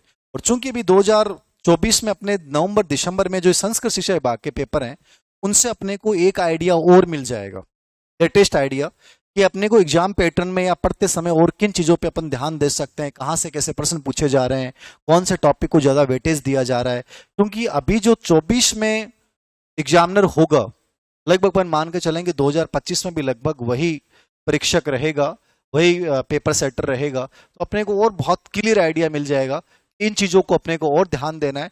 18 से पहले के पेपर आपको ज़्यादा ध्यान देने की जरूरत नहीं है, केवल कोई भी सब्जेक्ट पढ़ रहे हो, जीके पढ़ रहे हो या साइकोलॉजी पढ़ रहे हो, एक चीज हमेशा फॉलो करना कि लास्ट 5 साल के पेपर क्या बोलते हैं, यानी 18 से लेके 23 तक या 24 तक के पेपर आप जरूर देखें। उनसे आपको पूरी एग्जाम पैटर्न का आइडिया लग जाता है। अनावश्यक पेपर आप निकाल रहे हो, उससे ज्यादा कोई बड़ा फायदा नहीं है, लेकिन 5 साल के पेपर आपकी अंगुलियों पे याद होने चाहिए। यदि आप सब्जेक्ट में और फर्स्ट पेपर में या साइकोलॉजी में किसी भी सब्जेक्ट में बहुत अच्छा अपना रिकॉर्ड या बहुत अच्छा अचीवमेंट हासिल करना चाहते हो तो आपको थोड़ा सा ध्यान देना। तो ये तो आपका टोटली सिलेबस को लेकर कोई दिमाग में आपके कंफ्यूजन हो तो सवाल पूछ सकते, बताओ कुछ पूछना होगी तो। कहते गुरुजी मैं तो प्रश्न विहीन बच्चे हैं, सुन हो रखे हैं, ये समझ में नहीं आ रहा कि क्या होगा क्या, बताओ कितने बच्चों को लगता है कि वैकेंसी नहीं आएंगी, हाथ ऊंचा करना। कोई हाथ ऊंचा नहीं कर रहा। मन में सबके गुरुजी आवंतों की गया है तो बता देते फालतू। कितने बच्चों को लगता है 100% वैकेंसी आएंगी? आएंगी वैकेंसी तो कब आएंगी पता नहीं। यही तो है अनिश्चितता के दौर में। बताओ सिलेबस रिलेवेंट कोई भी क्यूरी हो आपके, आपको लगे कि सर ये बताओ ना ये चीज कैसे है, अरे बैच ज्वाइन करने को आज मिलने आया हो तो ये बहाना है, कम से कम कोई भी था मन में कोई सवाल उठ रहे हो पूछ लो। आज तो फ्री फोकट है, कोई दिक्कत ही कौन था, फीस ही कौन ली, काल भी कौन लेगा, और बताओ पढ़ो दे तो आराम से। बताओ कोई सवाल नहीं है, पक्का पढ़ें फिर अपन, पक्का पढ़ लें। चलिए ठीक है, मैं पहला टॉपिक स्टार्ट कर रहा हूं। रिलैक्स होकर क्लास में बैठना, कोई तनाव किसी रूप में नहीं लेना है। आउटकम्स क्या आएंगे वो इस बात पे डिपेंड करेंगे कि आप क्लास में आपका अटेंशन कितना प्रभावी है। यदि ये नहीं है तो आउटकम्स के बारे में चाहे कुछ भी सोच लेना, वो कभी नहीं आएंगे। मेन गेम है आपके अटेंशन का, ये बहुत गजब का होना चाहिए। ऑफलाइन क्लास का मतलब यही होता है। ऑनलाइन आप 4 बार भी पढ़ लेंगे, 3 बार भी पढ़ लेंगे, याद नहीं रहेगी, ऑनलाइन कभी नहीं रहती। मैं भी आपकी जगह पढ़ूंगा तो मुझे भी याद नहीं रहेगी, क्योंकि ऑनलाइन नहीं पढ़ा सकते आप, ऑनलाइन याद नहीं रख सकते। कुछ चीजें जरूर आपकी याद आ जाएंगी, पूरी क्लास नहीं। ऑफलाइन की सबसे खूबसूरती यही है कि पूरी क्लास जो है आपके दिल दिमाग में बैठ जाती है, बैठ जाती है, कभी भूलते नहीं हो। केवल आपको नोट्सों को एक बार रिपीट करना पड़ता है, लेकिन ये तभी होगा जब क्लास में आप बाकी सब चीजों को छोड़ के बैठोगे। और ये आदत बना लो, ये संस्कार क्रिएट कर लो कि सर क्लास में बैठा हूं तो सिर्फ आपके साथ बैठा हूं। फिर ना तो दूसरा व्यक्ति दिल दिमाग में आना चाहिए, ना ही दूसरा विचार आना चाहिए, तो ये क्लास आपके लिए फायदेमंद रहेगी। नहीं तो चाहे मेरे से 2 बार पढ़ लीजिए, 3 बार पढ़ लीजिए। मैंने ऐसे बच्चों को देखा है जो 2018 में मेरे से पढ़ गए और 2024 में दोबारा पढ़ने आ गए। मतलब ये मान के चलना कि हम क्लास में हमने पूरा अटेंशन नहीं दिया। तो ये मैं आपसे चाहूंगा कि आप अटेंशन दें, जो चीज समझ में नहीं आए वो तुरंत पूछ लें, कोई शर्माने की जरूरत नहीं है। आप 20 बार मेरे से सवाल पूछ सकते हैं, अपनी क्लास इंटरेक्टिव होती है, आपको कहीं डरने की जरूरत नहीं है कि सर डांट देंगे, बाहर निकाल देंगे। आप तो मस्त होके केवल एक बार पढ़ें और अच्छे से पढ़ेंगे, चीजें सर समझ में आनी चाहिए। पहला टॉपिक मैं स्टार्ट कर रहा हूं, उसका बेसिक सा थोड़ा सा आज पढ़ेंगे अपन, ठीक है। विधिवत रूप से कल अपने स्टार्ट करेंगे इस क्लास को। सबसे इंपॉर्टेंट, वैसे तो साइकोलॉजी की जो प्रकृति है वो बदल रही है। आज अप्लाइड मनोविज्ञान, शिक्षा मनोविज्ञान की प्रकृति का पहला बिंदु अपन पढ़ते हैं, तो अपन पढ़ते हैं अप्लाइड है। अप्लाइड का मतलब अनुप्रयोगात्मक। अनुप्रयोगात्मक मतलब क्या होता है? अनुप्रयोगात्मक के 2 मतलब होते हैं, एक तो परिवर्तनशील, चीजें बदल रही हैं, और शिक्षा मनोविज्ञान या साइकोलॉजी जो बदलता है, क्योंकि मनोविज्ञान का केंद्र बिंदु कौन है? बिहेवियर है, व्यवहार है, और व्यवहार आपका बदलता है। क्लास में आने से पहले आप कुछ और थे, क्लास में आने से पहले आप कुछ और थे, क्लास में आने के बाद कुछ और हो, और यहां से निकल जाने के बाद कुछ और हो जाओगे।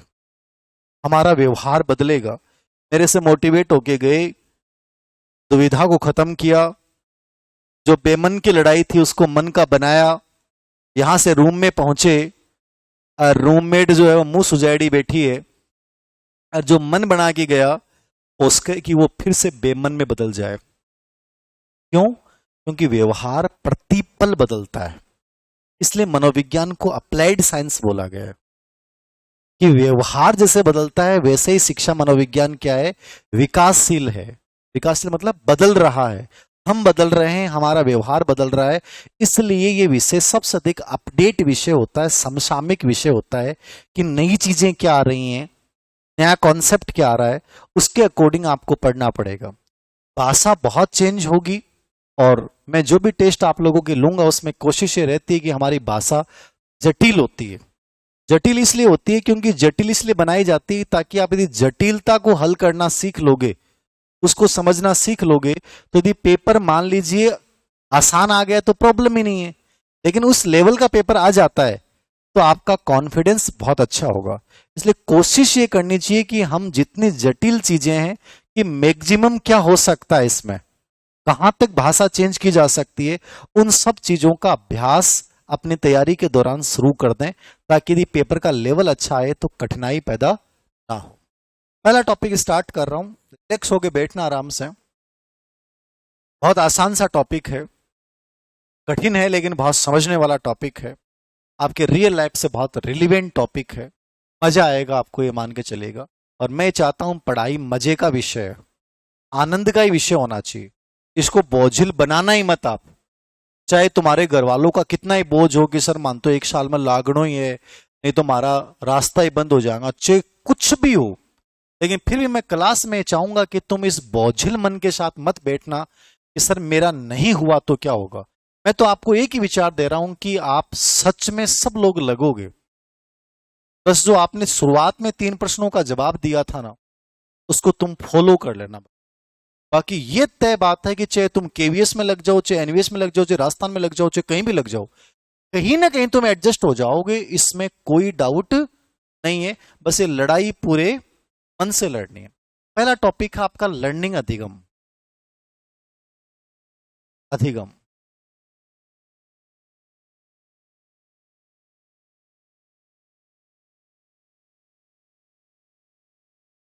बहुत अच्छा टॉपिक है, हर टॉपिक अच्छा होता है, विचार लेके जाना। बैच की बात अलग बोल रहा हूं मैं, आप इसको वास्तव में फॉलो करना, अपने सब्जेक्ट में फॉलो करना, जीके में फॉलो करना।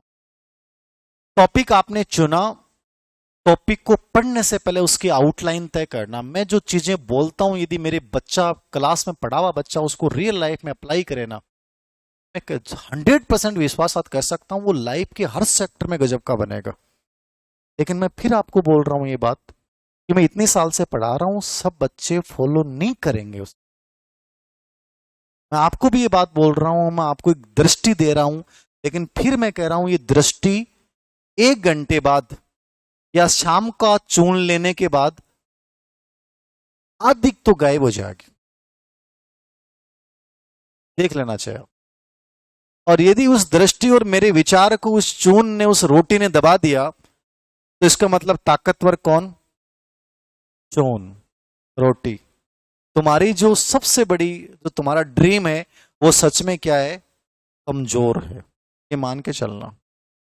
ड्रीम कमजोर होता है तो दूसरी चीजें डिस्टर्ब करती हैं। कई बार बच्चे मेरे से पूछते हैं सर मोबाइल डिस्टर्ब कर रहे हैं, कोई उपाय बताओ एक। मोबाइल की इतनी औकात है कि तुम्हें डिस्टर्ब कर दे? बताओ, नहीं करेगा ना। मैं ये क्लास नहीं लेता, ईमानदारी से बताओ तो मैं 2.5 घंटे हो सकता है कि मैं सोशल मीडिया पे कोई पोस्ट मार देता, कुछ भी कर लेता, मैं इस मोबाइल पे टाइम बिताता। अब मैं 2.5 घंटे इस मोबाइल की तरफ देखूंगा ही नहीं। क्यों? क्योंकि मेरी प्रायोरिटी क्लास है। आप ये सोच के देखना अपने ऊपर, मोबाइल एक लत बन सकता है क्या? नहीं, बन ही नहीं सकता। अब नहीं बन रहा ना, रख दिया ना मैं। अब मैं 6 घंटे 7 घंटे क्लास लूंगा, इसके बाद पुराने बैच की क्लास लूंगा, शाम को मैं 8 बजे मोबाइल को देखूंगा, जबकि मैं घर पे रहूंगा, संडे को रहूंगा, या मैं जब वीक में 3 दिन या 4 दिन कॉलेज जाता हूं तो वहां हो सकता है मैं वहां क्लास लेने के बाद मैं मोबाइल देखता रहूं। समझ रहे हो ना आप? कोई चीज कितनी बड़ी है वो निर्भर करती है कि आप लाइफ में कहां जाओगे। मोबाइल या कोई डिस्ट्रैक्शन आपकी लाइफ को बर्बाद नहीं कर सकता जब तक तुम सच में नहीं चाहते हो। तो ये सवाल कैसे से मत पूछना कि सर मैं इस आदत को कैसे छोड़ूं, मोबाइल से दूरी कैसे बनाएं। इस पे डिपेंड करेगा कि तुम्हारे लिए तुम्हारा ड्रीम, तुम्हारे लिए गवर्नमेंट जॉब कितना बड़ा है। क्लास में भी कई बच्चे बीच में घंटे भर में 3-4 बार देख लें व्हाट्सएप पर मैसेज आयो को नहीं, सुबह भेजे डो गुड मॉर्निंग, आज तो भेजे ही को नहीं, की बात है।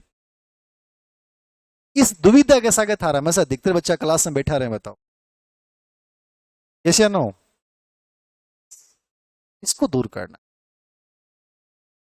हर टॉपिक जैसे तुम लिखोगे, जीके का लिख लेना, एक हमेशा अपना किताब से पढ़ रहे हो, जैसे मैंने हमेशा किताब पढ़ी है, लेकिन मेरी किताब कभी आप सिलेक्ट होके आओगे तो मैं दिखाऊंगा, सिक्कर जो स्टूडियो में लाइब्रेरी है उस किताब के ऊपर हमेशा मैंने नोट्स कभी नहीं बनाए। अधिगम टॉपिक है, मान लीजिए कि इतिहास का सिंधु घाटी सभ्यता टॉपिक है, तो उस टॉपिक पे मैंने पूरा पैटर्न बना लिया, वहीं बना रखी है, टेबल से बना रखी है। यहां से ये इतना प्रश्न आया हुआ है, यहां से ये प्रश्न आया हुआ है, इस सिंधु घाटी सभ्यता में सबसे इंपॉर्टेंट चीजें ये हैं, इन पे ज्यादा फोकस करना है, इस चीज को अपने को इग्नोर करना, वहां क्रॉस कर दिया, ये चीज अपने को सरसरी तौर पे देखनी है। मतलब 3-4 प्रकार के मैंने संकेत यूज किए हैं, किसी ने मुझे बताया नहीं है, धक्के खाने से आई, मैं आपको बता रहा हूं, फ्री फोकट में बता रहा हूं, तो फीस नहीं ले रहा, अभी तक तो ली नहीं ना, इसलिए बता रहा हूं। तो उस पेज पे उस टॉपिक के ऊपर आउटलाइन दिमाग में सबसे पहले बनाना, पढ़ने से पहले, यार ये टॉपिक में क्यों पढ़ रहा हूं, पहली बात कैसे पढ़ूं, ये 2 सवाल हमेशा आपके दिमाग में आने चाहिए, क्यों और कैसे। यदि ये 2 सवाल आ गए और इन 2 सवालों का जवाब तुमने ढूंढ लिया, वो टॉपिक का कैसा भी प्रश्न एग्जामिनर बना दे, चाहे मैं टेस्ट बना लूं, आपका वो प्रश्न कभी गलत नहीं होगा। अधिगम मैंने आपको कहा बहुत इंपॉर्टेंट टॉपिक है, बहुत बड़ा टॉपिक है।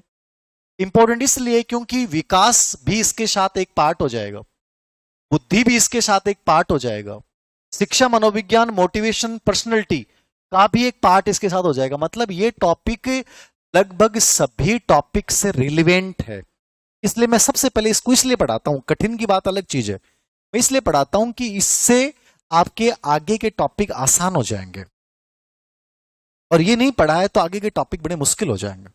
तो हर टॉपिक आपका साथ तैयार होगा, इसलिए चाहे मैं इसको 20 दिन पढ़ा दूं, आपको 20 घंटे पढ़ा दूं, और बाकी आपको 7-8 घंटे पढ़ाएंगे अधिगम को, मैं 20 घंटे पढ़ाऊंगा आपको, लेकिन 20 घंटे के बाद ये कॉन्फिडेंस आ जाना चाहिए कि हाँ सर अब समझ में आ गया।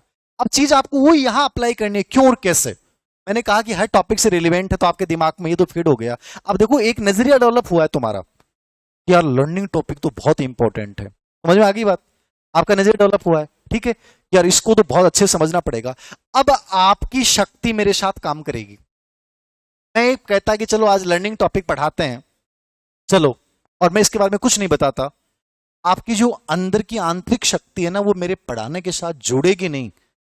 व्यक्तित्व की एकता का कॉन्सेप्ट यही है, जब आपकी मनोवृत्ति और आपके एक्शन जब एक जैसे हो जाते हैं ना, तो वहां परिणाम आते हैं। अब मैंने आपकी मनोवृत्ति को बदला है, बस इस बात से एक कथन दिया मैंने कि ये टॉपिक मोस्ट इंपॉर्टेंट है, क्योंकि बाकी टॉपिक इससे रिलेवेंट है, तो आपके दिमाग में ये फीड हो गई कि सर ये टॉपिक ना बहुत ढंग से समझना पड़ेगा, नहीं तो अगला टॉपिक मारा अधूरा रह जाएगा। आपकी शक्ति मेरे साथ क्लास में काम करेगी। अब आपका अटेंशन पावर अपने आप बढ़ जाएगा, और आप इस टॉपिक को बहुत बढ़िया तरीके से समझ के जाओगे। ये याद रखना, कैसे पढ़ें, क्यों का जवाब मैंने दे दिया है। हर एग्जाम के यदि पेपर देखोगे, कोई भी पेपर उठा के देख लेना, 3% हर पेपर में मिलेंगे, और यदि मैं इसका जो पूरा टॉपिक आपको पढ़ाऊंगा विकास से जोड़ के, व्यक्ति जोड़ के, तो आप मान के चलना कि 5 से 6% यहां से आ जाएंगे, क्योंकि विकास भी आधा यहां पे हो जाएगा, मतलब 1/4 विकास इसके साथ हो जाएगा, बुद्धि का एक पार्ट हो जाएगा, पर्सनैलिटी और मोटिवेशन का भी छोटा पार्ट यहां पे होगा, इंडिविजुअल डिफरेंस का भी एक छोटा सा पार्ट यहां पे होगा, रुचि, आदत, अभिवृत्ति का भी एक पार्ट यहां पे होगा। मतलब हर टॉपिक यहां से जुड़ा हुआ है, आप ये मान के चलना। कैसे पढ़ें सब, ये हमेशा एक आउटलाइन दिमाग में बनानी है, जैसे आपने बता दिया बहुत इंपॉर्टेंट है। और कैसे पढ़ने का जवाब होता है PYQ। क्या होता है PYQ? कोई टॉपिक आपको किसी टीचर से ये पूछने की जरूरत नहीं कि सर इसको कैसे पढ़ें, इसका उत्तर कहां मिलेगा, PY। ओल्ड क्वेश्चन पेपर देखोगे आपको ये समझ में आ जाएगा, सर अधिगम पूरे टॉपिक में ये सबसे महत्वपूर्ण बातें, यहां से ऐसे ऐसे प्रश्न उठाए गए हैं, यहां ऐसे भाषा चेंज की गई है, और इस बिंदु को अपने इग्नोर भी कर सकते हैं। तो क्यों और कैसे, ये अपने सब्जेक्ट में भी लागू कर दो, ये अपने जीके में भी लागू कर दो, ये आप जो भी पढ़ रहे हो, ये दोनों सवाल हमेशा टॉपिक के ऊपर पहले लिखना, आउटलाइन यहां साइड में बनाना, रजिस्टर अलग डाल लेते हो तो बहुत बढ़िया बात है। यदि आप में से 10% बच्चे यदि ये चीज कर पाए तो मैं मानूंगा कि ये मेरा बैच सक्सेसफुल रहे। 10% बच्चों से उम्मीद कर रहा हूं, मैंने 100% की बात ही नहीं की। मैंने कितने बच्चों का नाम लिया है, 10% बच्चों से मैं उम्मीद करता हूं कि वो इसको अपनी दिनचर्या का, अपनी लाइफ स्टाइल बनाएंगे। इसको क्या बनाएंगे, अपनी लाइफ स्टाइल। बाकी मैंने कहा 90% बच्चे केवल ये सुन रहे हैं लेकिन बनाएंगे नहीं, वो ये मैं बोल रहा हूं। यदि बनाते हैं मैं सैल्यूट करूं। मुझे नहीं लगता कि 10% बच्चे, मुझे विश्वास है कि वो इस चीज को फॉलो करेंगे आज से। उनके स्टडी रूम में ये चीज दिमाग में उनके गूंजेगी कि मैं कोई भी टॉपिक पढ़ रहा हूं तो क्यों और कैसे का जवाब मुझे। अधिगम का अर्थ कोई बच्चा आप में से बता सकता है? लर्निंग किसको बोलता है, सीखना किसको बोलते हैं?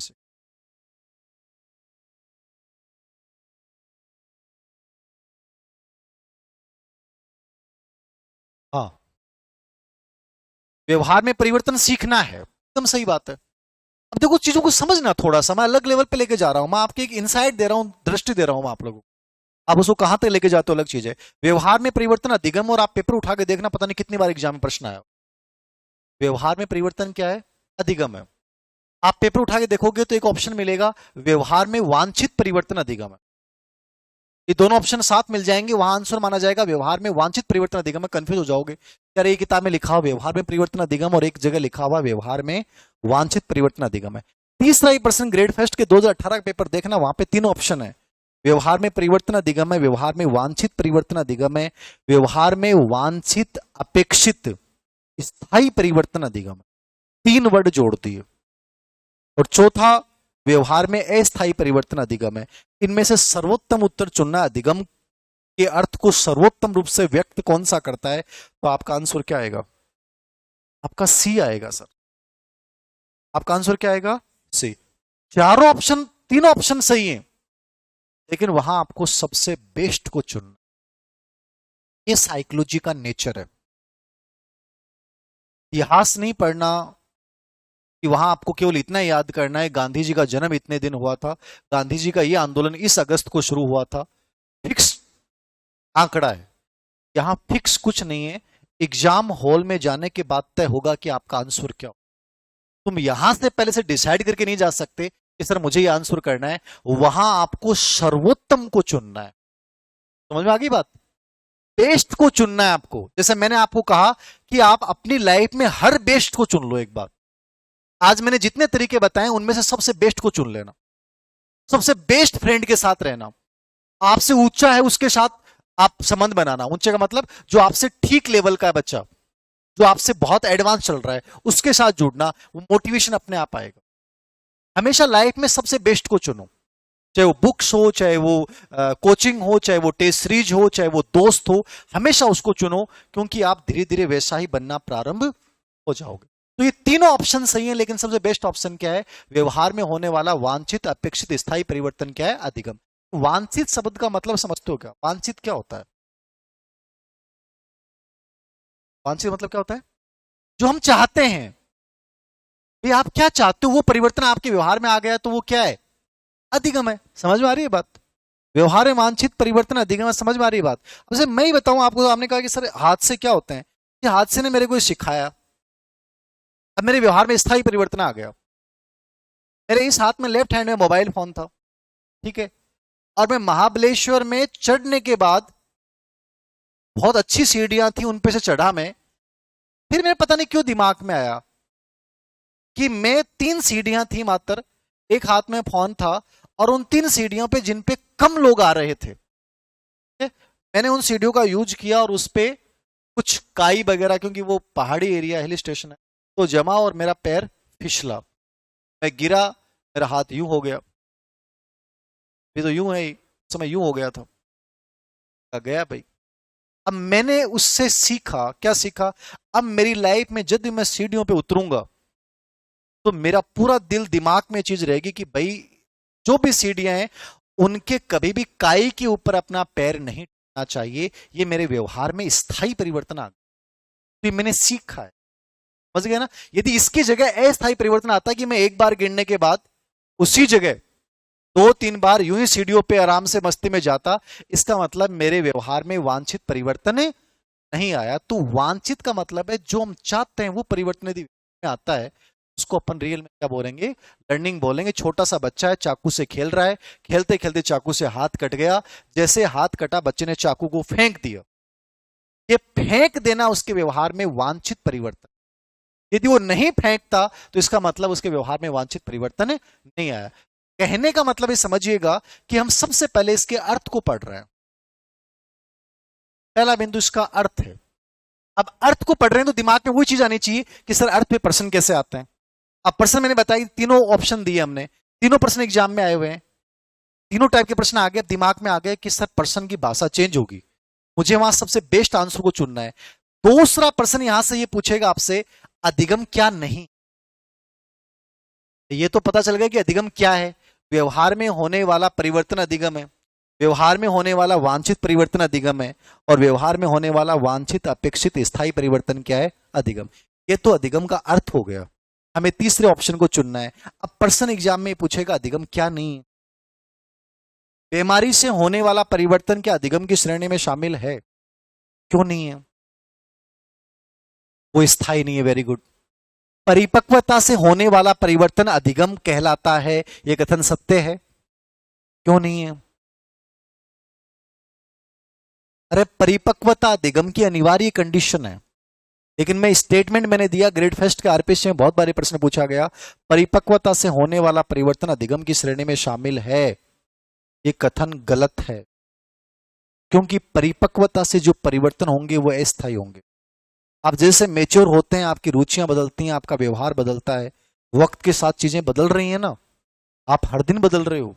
आप 2 साल बाद में आपके जो इंटरेस्ट होंगे वो बहुत डिफरेंट होंगे। जब आप 50 के आसपास होंगे तो आपका इंटरेस्ट दर्शन में हो जाएगा। आपको सब चीजें, नौकरी, ये सब चीजें से बहुत ऊपर उठ जाओगे, तो अध्यात्म की बात करने लग जाओगे।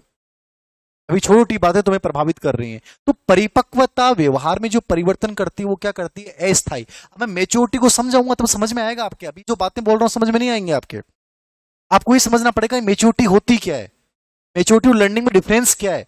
जब आप एक तरफ कह रहे हो कि परिपक्वता अधिगम की अनिवार्य कंडीशन है और एक तरफ आप कह रहे हो कि परिपक्वता से होने वाला परिवर्तन अधिगम नहीं है, दोनों चीजें विरोधाभासी सी लग रही हैं, निश्चित रूप से विरोधाभासी हैं। लेकिन परिपक्वता व्यवहार में हमेशा अस्थायी परिवर्तन करती है, इसलिए अधिगम की श्रेणी में शामिल नहीं करेंगे। लेकिन परिपक्वता अधिगम की अनिवार्य कंडीशन है, क्योंकि बच्चा मेच्योर नहीं होगा तो वो लर्निंग नहीं करेगा। कि आप 6 महीने के बच्चे को दर्शन नहीं पढ़ा सकते, आप 1 साल के बच्चे को ट्राईसाइकिल बाईसाइकिल चलाना नहीं सिखा सकते, आप 2 साल के बच्चे को तैरना नहीं सिखा सकते। क्यों नहीं सिखा सकते? क्योंकि उसमें परिपक्वता नहीं है। तो परिपक्वता अनिवार्य कंडीशन है, लेकिन परिपक्वता की वजह से होने वाले परिवर्तन अधिगम की कैटेगरी में शामिल।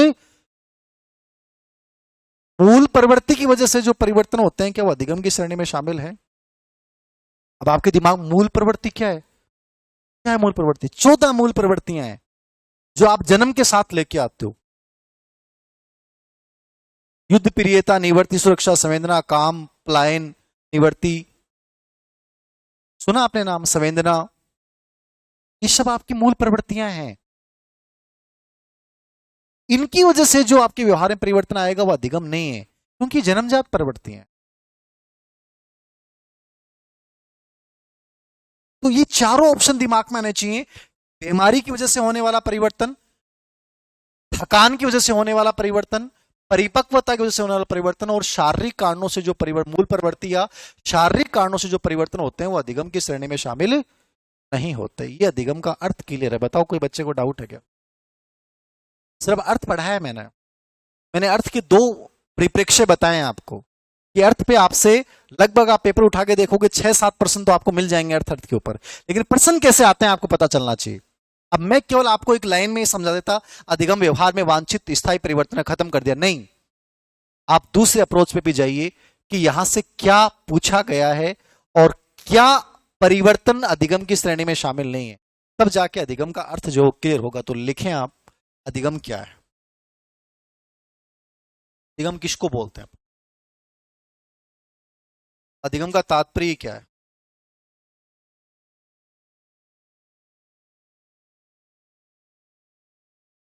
लिखें,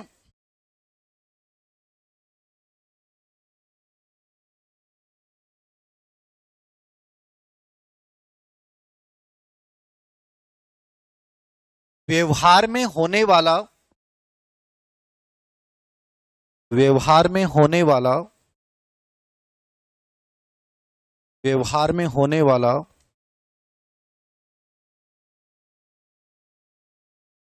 वांछित,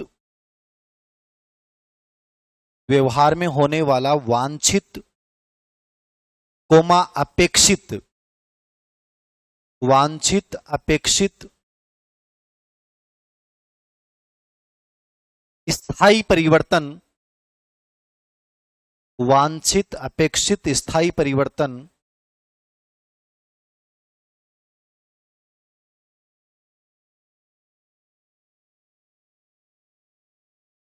जो अनुभव और अभ्यास के द्वारा होता है,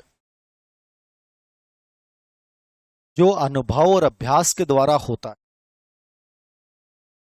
जो अनुभव और अभ्यास के द्वारा होता है।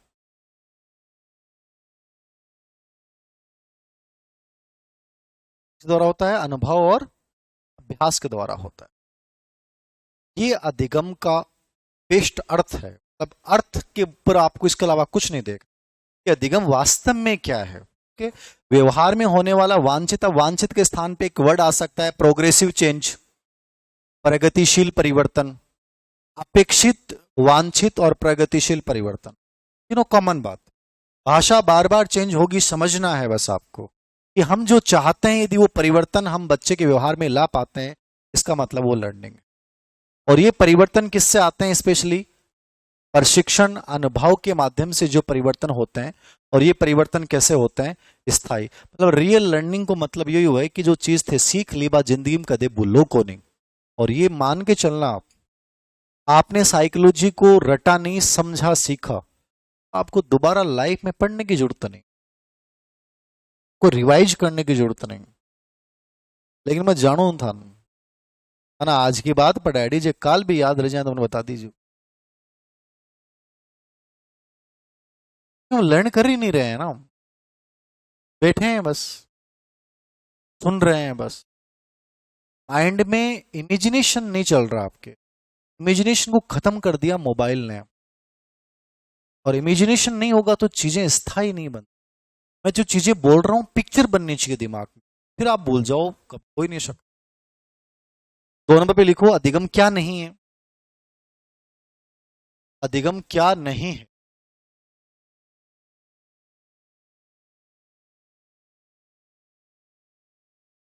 अधिगम क्या नहीं है, अधिगम शारीरिक कारण,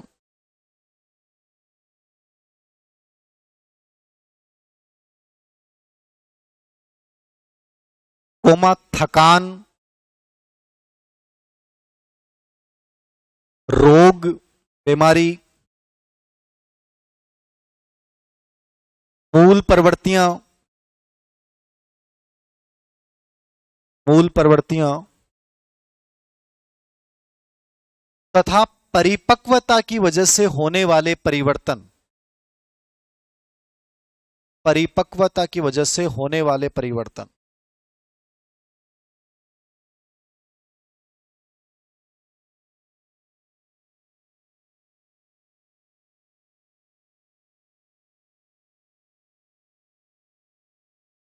इसकी श्रेणी में शामिल नहीं है, इसकी श्रेणी में शामिल।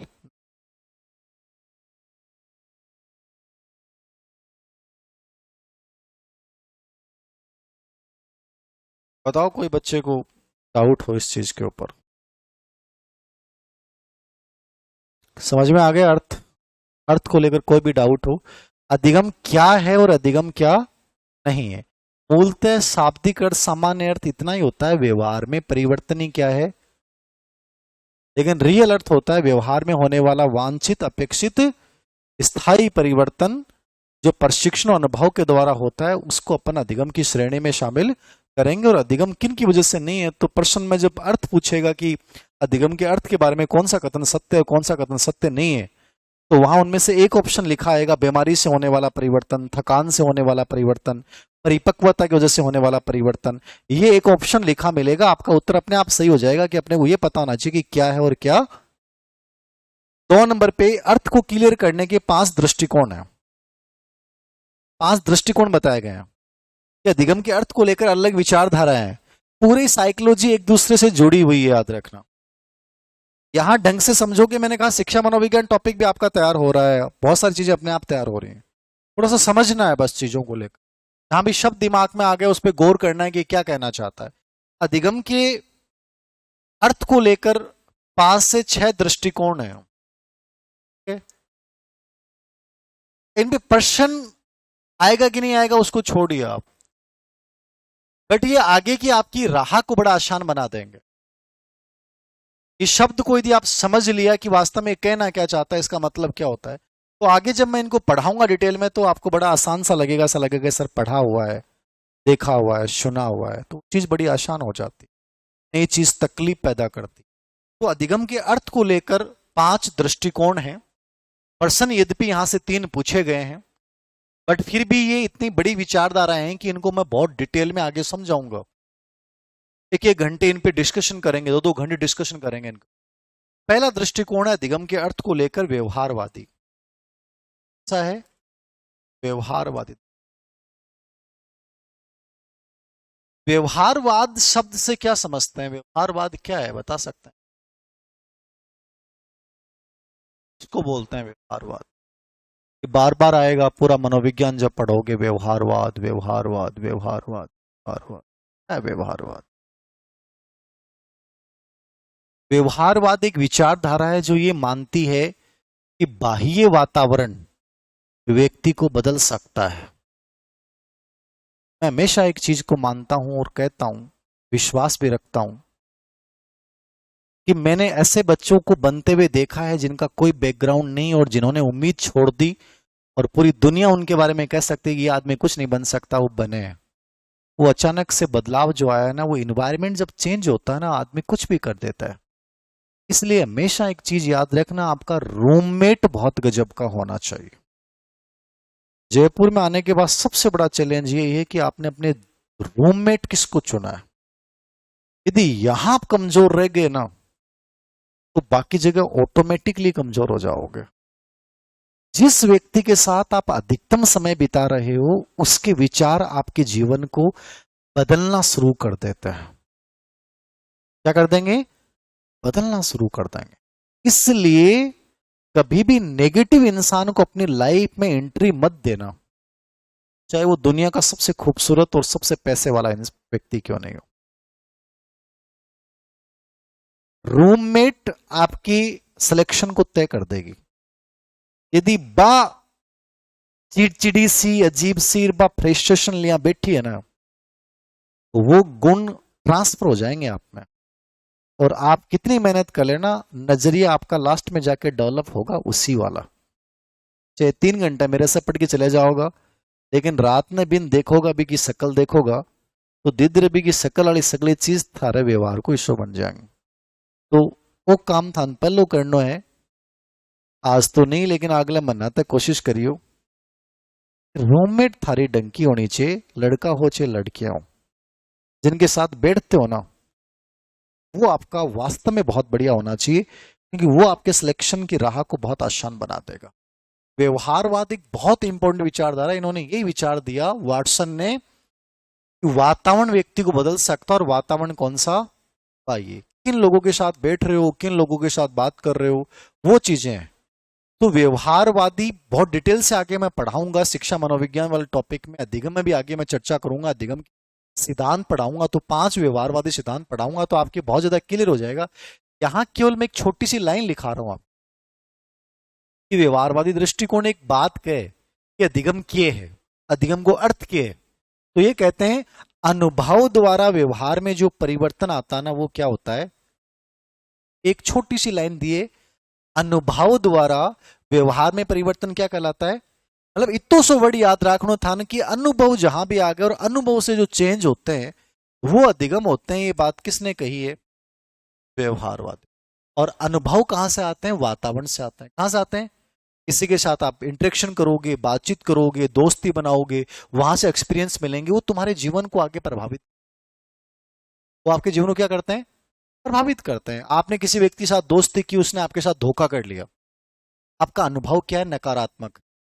वो नकारात्मक अनुभव आपका, आपकी लाइफ में कोई अच्छा इंसान आएगा तो भी उसके प्रति भी नकारात्मक ही रहेगा कि यार ये व्यक्ति मेरे साथ क्या करेगा, धोखा। इसलिए लाइफ में सबसे इंपॉर्टेंट क्या है, अनुभव। एक्सपीरियंस आपके जीवन को हमेशा संचालित करता है कि आपके साथ पहले कौन सी घटनाएं हुई हैं, किन लोगों ने आपके साथ क्या किया है।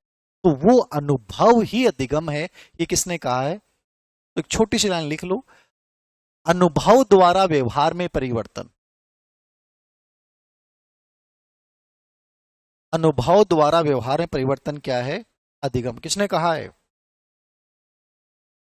किसने कहा है, वॉटसन।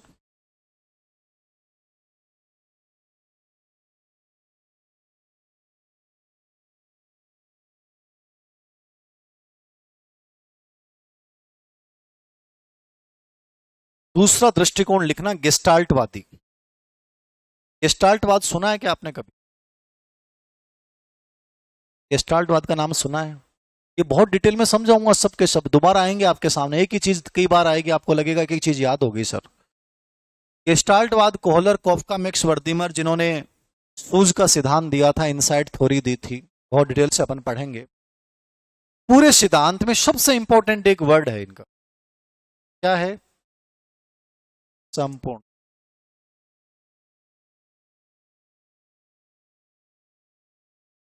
पकड़ लो, कैच कर लो इन चीजों। हर चीज में एक बहुत इंपॉर्टेंट शब्द है, वहीं से प्रश्न बनेंगे। ये कहता है अधिगम क्या है, स्टार्टवादी क्या है, वो आगे समझाऊंगा पूरा का पूरा, यानी छोटे से अर्थ की बात कर रहे हैं। ये कहते हैं अधिगम किसी परिस्थिति के प्रति संपूर्ण प्रतिक्रिया है। कोई भी स्थिति के प्रति अपना संपूर्ण प्रतिक्रिया दें, वो अधिगम है। मान लो कि थे मेरी क्लास लेना है, पहली बार लगे और थे बोलिया क्लास से निकलता ही सारे दूसरा जगह साथी मानवी कह दो धीर सिंह सर बैच चलाया, बहुत गजब पढ़ा हुआ यार, बहुत गजब। पहलो रिस्पॉन्स थे वो दियो, फिर और अच्छा मैं पढ़ाऊँ और के बता यार, और तो बढ़िया है यार भाई, एक चीज है बता के राइटिंग बहुत खराब है। पहलो रिस्पॉन्स था रो कि वो संपूर्णता आधारित हो। आपने कहा कि सर गजब पढ़ाता है, चाल तो भी चाल। आंदस ने तो खींच खींच के ले आऊं, लड़की तो जरूर लाऊं, लड़का तो कौन लाऊं। पहलो रिस्पॉन्स थारो संपूर्णता पेश आओ, आंशिक बेस नहीं आएगा। आंशिक बेस में क्या होता, आप ही कहते यार सर पढ़ाते अच्छा है, राइटिंग खराब है। मोटिवेशन बहुत ज्यादा दें आप। पहली प्रतिक्रिया थारी आएगी या सर बहुत अच्छा पढ़ाते हैं या बहुत खराब पढ़ाते हैं। ये जो प्रतिक्रिया वो संपूर्णता पेश आप। फिर हो सकता है आप मेरी कमियों की बात कर लें, मेरी कोई और चीज की बात कर लेंगे, सर ये चीज और ऐड करें तो बहुत मजा आए, ये चीज और कर दें तो बहुत बढ़िया आ जाए। हो सकता है आप नई नई चीजें जोड़ते जाएंगे, लेकिन फर्स्ट रिस्पॉन्स किस पे आएगा, संपूर्णता आधारित आएगा। आप कोई मूवी देख लो, चाहे मूवी देखी आपने, मूवी देखते हो, स्त्री 2 देख ली सबने, देख लो, ये तो कहानी है जीवन की। स्त्री 1 ने कमाए 100 करोड़, स्त्री 2 ने कमाए 500 प्लस। इससे ये विचारधारा क्लियर है। किसी को फर्स्ट स्त्री इतनी पसंद नहीं आती, सेकंड वाली सबको पसंद आती है। चलो नजरिया बदल गया लोगों का, बम्पर कमाई कर रही है। तो आप मूवी देख के आए तो आपका पहला रिस्पॉन्स क्या था, बढ़िया मूवी यार, शानदार मूवी। हमेशा देखना फर्स्ट रिस्पॉन्स संपूर्णता बेस आता है। गेस्टाल्टवाद पूरा इसी पे टिका हुआ है। मैं एक शब्द को समझा रहा हूं, हमारा रिस्पॉन्स हमेशा किस बेस पे होगा, संपूर्ण। तो लिख लो, अधिगम किसी स्थिति के प्रति संपूर्ण प्रतिक्रिया है। अधिगम किसी स्थिति के प्रति संपूर्ण प्रतिक्रिया।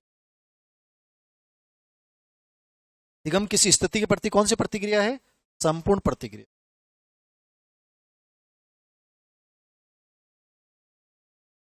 अधिगम किसी परिस्थिति के प्रति संपूर्ण प्रतिक्रिया। देख लिया। तीसरा, धार्मिक दृष्टिकोण, धार्मिक, सुना है नाम आपने? नया वर्ड हो सकता है आपके लिए धार्मिक। आगे पढ़ाऊंगा मैं, संप्रदाय जब पढ़ाऊंगा क्लियर हो जाएंगे। धार्मिक दृष्टिकोण एक संप्रदाय था जिसको प्रेरकीय संप्रदाय बोलते हैं। क्या बोलते हैं? प्रेरकीय संप्रदाय। ये मैकडूगल ने दिया था। किसने दिया था? ये सब पढ़ाऊंगा मैं आगे डिटेल में। यहां तो आप अधिगम के अर्थ की चर्चा कर रहे हैं, इसलिए बहुत संक्षिप्त में चर्चा कर रहा हूं मैं इसकी। धार्मिक दृष्टिकोण है प्रेरकीय संप्रदाय। प्रेरकीय संप्रदाय का मतलब है ये कहता है कि हम जीवन में जो कुछ भी करते हैं वो बिना कोई लक्ष्य के नहीं करते हैं। हमारे हर कार्य के पीछे कोई ना कोई शक्ति होती है, प्रेरक शक्ति होती है, इसलिए हम काम करते हैं। यानी ये कहता है कि अधिगम जो होता है वो हमेशा क्या होता है? लक्ष्य केंद्रित होता है। क्या होता है? लक्ष्य केंद्रित। कोई प्रेरणा जो होती है वो हमेशा उसके पीछे काम करती है। बिना प्रेरणा के कभी अधिगम नहीं होगा। तो छोटी सी लाइन लिख लो, अधिगम लक्ष्य केंद्रित होता है। अधिगम क्या होता है? लक्ष्य केंद्रित। अधिगम लक्ष्य केंद्रित।